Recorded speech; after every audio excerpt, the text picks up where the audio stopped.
सूरते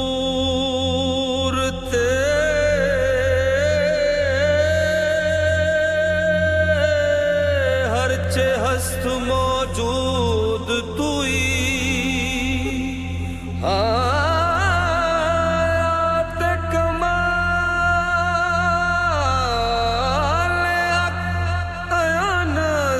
बतो आजाद के दर परदा न हो बूद तुई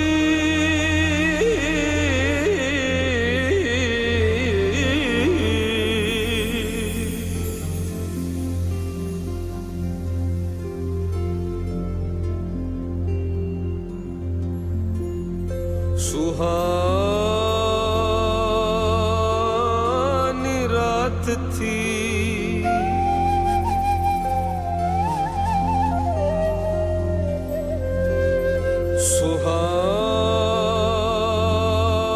सुहानी रात थी और पुरसको जमाना था।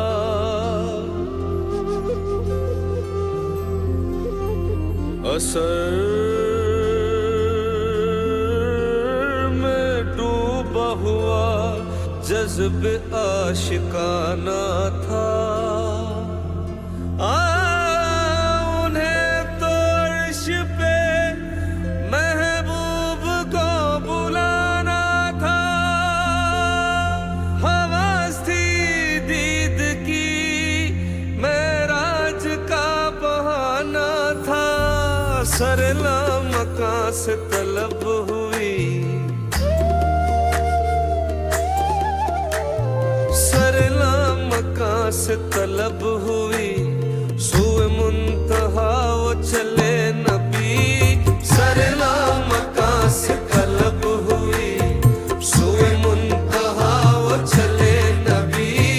सरला मका से सरला मका से तलब हुई, सुए मुंतहा वो चले नबी। ये कमाल हुस्न का मौजज़ा के फिराक हक भी न सह सका। सर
व आलिही